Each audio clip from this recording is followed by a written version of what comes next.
بے نسل لوگوں کی سب سے بڑی نشانی یہ ہے کہ تم انہیں جتنی زیادہ عزت دو گے یہ تمہیں اتنی ہی زیادہ تکلیف دیں گے۔ دل سوچ سمجھ کے توڑا کرو، کیونکہ ہر گناہ کی معافی نہیں ہوتی۔ وہ بچپن میں ہم کہتے تھے نا کہ لڑائی معاف کرو، اللہ کا گھر صاف کرو۔ اب سمجھ میں آیا کہ اللہ کا گھر تو دل ہے۔ ہم کافی دیر تک مسجد سمجھتے رہے۔ جدید تحقیق کے مطابق دنیا گول نہیں، مطلبی ہے۔ اگر دیری کا مطلب اللہ تعالیٰ کا انکار ہی ہوتا تو وہ اتنے لمبے انتظار کے بعد حضرت یعقوب علیہ السلام کو حضرت یوسف علیہ السلام سے دوبارہ کیوں ملواتا؟ کسی کو اتنا بھی مجبور نہیں کرنا چاہیے کہ وہ اپنی خاموشیاں توڑ کر لفظوں سے تمہاری دھجیاں اڑا دے۔ کسی کے صبر کا امتحان نہ لیا کرو۔ میں نے ایسا کرنے والوں کو اکثر پچھتاتے دیکھا ہے۔ کسی اپنے کے ساتھ رہ کر اکٹھے تکلیف برداشت کر لینا الگ ہو کر تکلیف برداشت کرنے سے بہت بہتر ہے۔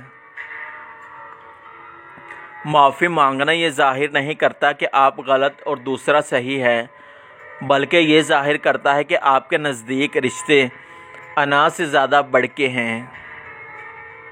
لوگ آپ سے نہیں، آپ کی حیثیت سے ہاتھ ملاتے ہیں۔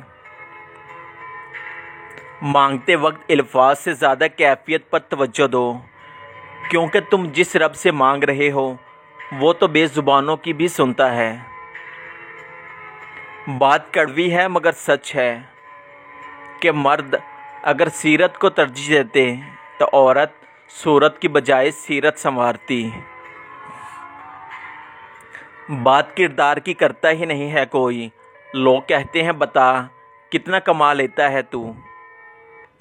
لوگوں سے ڈرنا چھوڑ دو۔ عزتیں میرا اللہ دیتا ہے، لوگ نہیں۔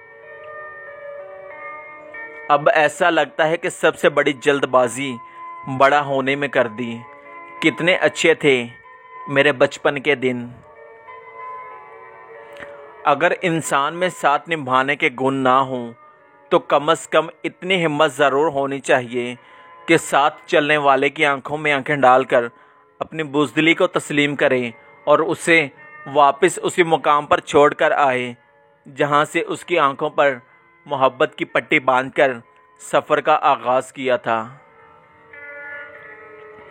اگر کوئی تعلق ذہنی اذیت کا سبب بنے تو خاموشی سے الگ ہو جایا کیجیے۔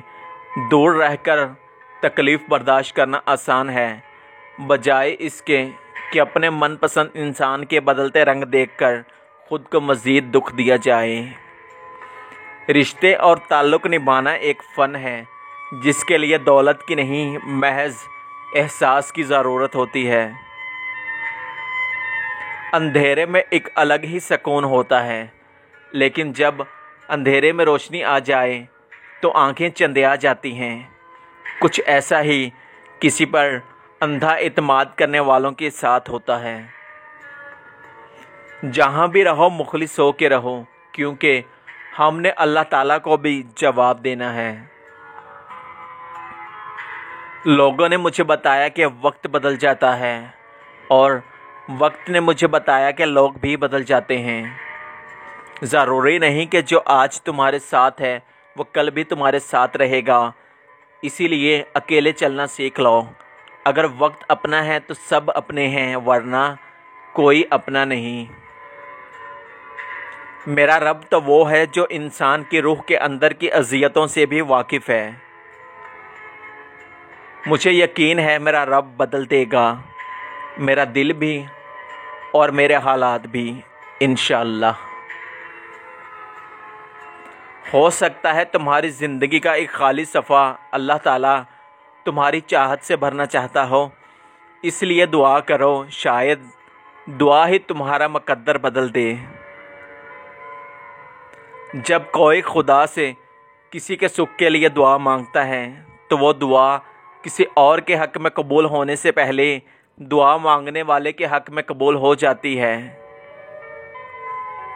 جب اللہ تعالیٰ سے تمہارا رشتہ مضبوط اور گہرا ہو جاتا ہے تو وہ تمہیں بھٹکنے نہیں دیتا۔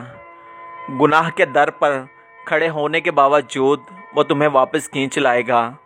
وہ تمہاری الفت کا جواب ضرور دے گا، نمازوں میں سکون کی صورت میں اور گناہوں سے اجتناب کی صورت میں۔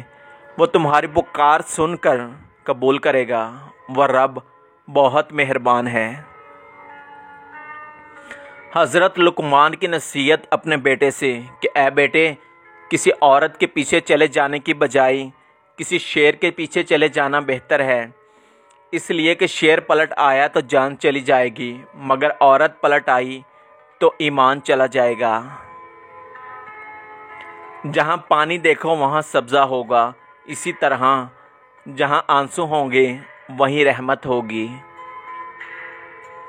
عزت دو لیکن اتنی عزت بھی نہ دو کہ اپنی کوئی عزت ہی نہ رہے۔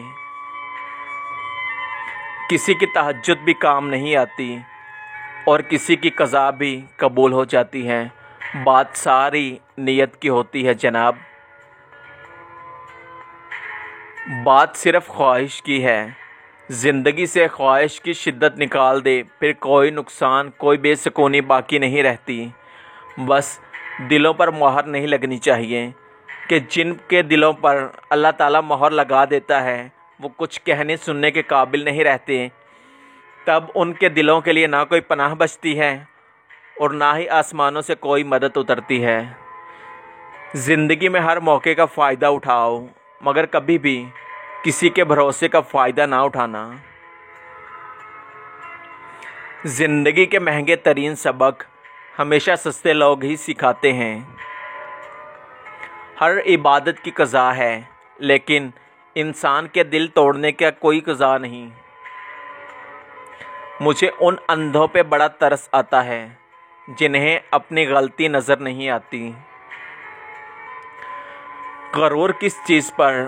دنیا کے سارے راستے تو قبرستان کی طرف ہی جاتے ہیں نا۔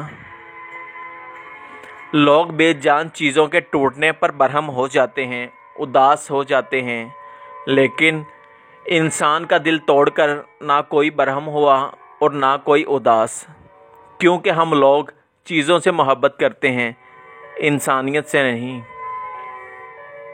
محبت مرضی سے نہیں ہوتی، یہ کسی کو رزق کی طرح ملتی ہے اور کسی کو روک کی طرح۔